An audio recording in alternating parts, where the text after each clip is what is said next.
To call this meeting of the Finance Committee to order. The date is the 27th of March. The time is 3 o'clock. With us today, we have Alderman Tolliver, Alderwoman Bade, Alderman Warman, Alderman Bugg, and myself, Alderman Franco. First item is 25-0189, approval of the minutes from the Finance Committee meeting held on February 27, 2025. So moved. We have a motion by Alderman Tolliver, second by Alderwoman Bade. All in favor, say aye. Aye. Opposed? Passes 5-0. Madam Clerk, anybody from the public wishing to speak? No, we do not. Okay. Then we'll go on to the agenda, 25-0117, a resolution authorizing the purchase of a parcel for the Water Production Division, the amount of $125,000. Good afternoon, Bob Lively, Superintendent of the Water Production Division. Would anybody care for a hard copy of my Exhibit A? Are you good with? No. Yeah. I'll take one since you're up here. Thank you.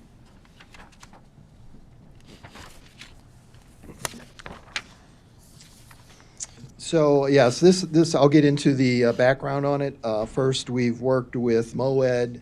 They did a little bit of the legwork to reach out to the seller and to get an appraisal for the location and to agree upon the parcel purchase price for PIN number 1515127006. That this has been budgeted for a while now as CIP 043, and we are ready to move this project forward. What you'll see on the exhibit, what we have highlighted here is the river intake area across the street from the main treatment plant. We denote the current existing access, which is right off of Broadway. If you've driven past there and you've ever looked off to the west, it's a very steep drop off there, and that creates issues for a lot of delivery vehicles that are low clearance or heavy type vehicles. They can't make that grade. So what we've done is we've determined that this parcel purchase tied into the existing access easement. We can tie that in and create an alternate or secondary access coming off of Indian Trail, as you can see that's drawn there. Then we will work ultimately with engineering. This is not a complicated civil engineering project, but engineering will design and bid this out internally, so there won't be any consultants used on that. So basically, we're just trying to create a new access point for larger vehicles to get into the facility. So the existing access will still be in use if necessary, right? We'll still need to keep For that. vehicles that, Right. can go down there, normal vehicles. And you're saying that we need the other one because of the steep drop-off. I'm going to ask you too, if you're coming out of there and you're going left, is that angle looks like it'd be tough too for sight lines and the whole thing, because it kind of points, if you're going right, it doesn't look like it's a big deal, but if you're going left, it looks like it's a problem in addition to the steepness. That's a good point. Yeah, probably our in-house vehicles probably don't make too many left turns out of there. Okay. They probably go right and then Right. come back around to the treatment plant. But yeah, that's another issue that could be Sure. alleviated. Yeah, okay. Questions, are there other questions or comments from the committee? Alderman Bugg? From the contract and the cover memo, we kind of went around it roundabout. We have Chicago Title Land and Trust as trustee. Who is the seller? That's the information that was presented to us. I don't know. Well, we know. Alex Minella, Mayor's Office of Economic Development, Senior Planner. Staff at Mayor's Office of Economic Development reached out to Mr. Michael Sally, the registered owner for the property, and negotiated directly with him the purchase price. The appraisal came back with a value of $115,000. The seller was asking $150,000. We negotiated down to $125,000 presented to you today. Excellent, thank you. Can we add in his name to the cover memo? Sure. I can, if you can get me that name. Sure. Yeah, I can add that. And how do you spell that? SAHLI. Okay, great. Thank you. Any other questions or comments for committee? Motion to approve. We have a Second. motion by Alderwoman Bade, second by? Second. Second by Alderman Warman. All in favor, say aye. Aye. Opposed? Passes 5-0. Thank you. Thank you. Next item is 25-0194, resolution authorizing execution of IDOT standard agreements for land acquisition activities as part of the Indian Trail, Ohio to Pennsbury Signal Modernization Project. Good afternoon, Alderman. I'm Alex Nugent with the Engineering Division. So this is part of our Indian Trail Signal Modernization Plan from Ohio to Pennsbury. We came to you at the end of November last year to start our Phase 2 design engineering plan. That's all going through.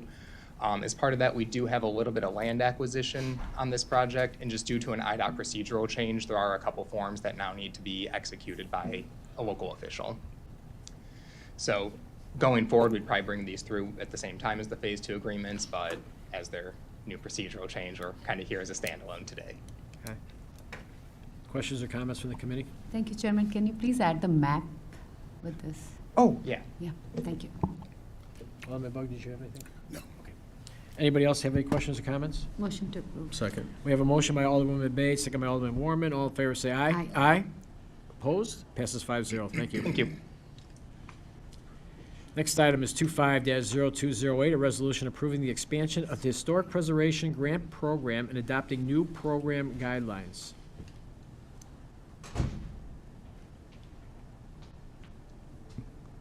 Good afternoon, Jill Morgan, Senior Planner. So if you recall, I've probably come before you several times to approve the grants. So the current grant program, which was approved back in 2019, is a historic reimbursement grant program for exterior work in our historic districts or local landmarks. The maximum grant amount is $20,000. And then you're allowed $10,000, anything from $10,000 under, there's no match. Anything over $10,000 is dollar for dollar match. And then you have to be owner occupied up to 2 units. So as you recall, 2025 City Council did approve an expansion of the fundings for the program. So with that, we would like to actually expand the program to have a larger physical impact to the historic districts. So our proposal is that we would expand it to include non-owner occupied up to 5 units. We do also to the increase of construction costs, we want to kind of increase the cost. So we're proposing a $15,000 no match required, so up to $15,000 no match, and then a total grant amount of $30,000. So anything over $15,000 would be for that dollar for dollar match. We also did include in the guidelines that owner occupied would be given preference. And it also outlines that if you have multiple current or past property standard violations, you may be ineligible for a grant, but that would be determined on a case-by-case basis.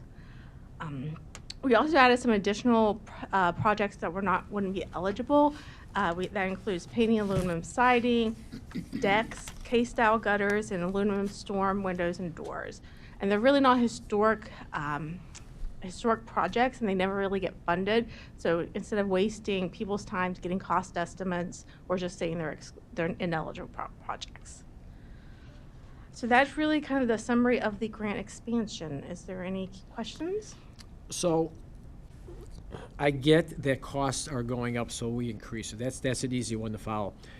What I want to know is why are we including the non-owners now? Not that it's wrong, but we had a philosophy before not to, and now we're changing that. So what was our thought process, I don't even know if you would know that, why we didn't do it now, and what changed our mind to do it now? Okay. Yeah, so originally, if you kind of recall back way before my time with jam managers, when we had a lot more different programs in preservation, we did allow some rentals. Okay. When we originally did the 2019 new program, we didn't have we started with $100,000. So since we had such little fundings, we really wanted to try to help the owner occupied.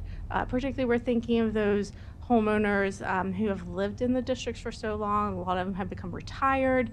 So that's where we wanted to focus. But the thought has always kind of been, if we were able to ever expand the funding, kind of back to what we had before that, to expand it to rentals. All right, so there was no problem with not being owner occupied. It was just a fiscal thing. Correct. And because there was only so much money in the bucket, we could only do so much, and we had to prioritize. Correct. I just want to make sure there was not a significant reason why we didn't do it, like, oh, that was a bad thing, but it's not. It's really just about the money. Okay, I just want to make sure that I know what's going on with it. Mr. Alexandria must have hit a nerve somewhere. Alex Alexandru, Chief Management Officer. I just want to be clear. Yes, it was a fiscal issue, but in talking to, for example, Alderman Seville, who's very passionate about historic preservation, as many of you are, and in talking to staff, we had the opportunity in this budget, because of the transformation fund money, to specifically earmark $1 million from that fund, that was the fund that emanated from our Cyrus One work, towards it. And so, given the history, Jill had said, in the past, we did do non-owner as well. And so now with this additional $1 million, we'd like to see more people participate across a broader swath of our historic eligible units, regardless if they're owner or rental. And so we hope to build on this in the future and continue to, as you recall in the budget, we specifically said the source of this money for historic pres was coming out of the transformation fund. Okay. So that money gives us the opportunity to expand the program. Correct. And we're also hoping this will help, like, I know if you noticed, the Near East Side tends to not have as many representation. I think there is a lot of rentals. Sure. So a lot of those large Victorians were divided up. So we're hoping that this will be able to help that. Correct. All right. Other questions or comments from the committee? Hearing none, do we have a motion? We have a motion by Alderwoman Bain, second by Alderman Warman. All in favor, say aye. Aye. Opposed? Passes 5-0. Thank you. Next item is 25-0218, a resolution to purchase a new 2025 Police Interceptor hybrid vehicle from Curry Commercial Center, 10125 West Laraway, Frankfort, Illinois, for $58,843. Good afternoon, Assistant Fire Chief Mike Kaufman. So yes, this is a request to, It's happened a couple times, see if it. Can you, I think maybe if you push it in harder to the base. You want to go over this one? Go over this one. Yeah, there we go. Sorry about that. Technical difficulties, you can hear me now? Apparently, we didn't give IT enough money this last year, so. That's okay. Yeah, this is a request to purchase a new Police Interceptor hybrid for our newest 40-hour position, which is a Division Chief of Administration. This position went into effect on January 1st of this year. It was a position that was approved late last year for the fire department, so we didn't get it built into the 2025 budget to get this car purchased. The department was recommended to us that we make an interdepartment budget transfer to make the funds available for this year so we can make that purchase. We did in fact do that, transfer enough money around to make this purchase, and it is going to be for Division Chief Mattson, who it is helpful for him to respond, or necessary for him to respond sometimes from home as well as from the fire station. So that's the reason we need this vehicle. Okay. Questions or comments from the committee? Hearing none, we have a motion by Alderman Bade, second by Alderman Tolliver. All in favor, say aye. Aye. Opposed? And that passes 5-0. Thank you. Anything else to come before the Finance Committee today? Hearing none, we have a motion to adjourn by Alderman Bade, second by Alderman Warman. All in favor, say aye. Aye. Opposed? And we are adjourned at 3:13. Thank you.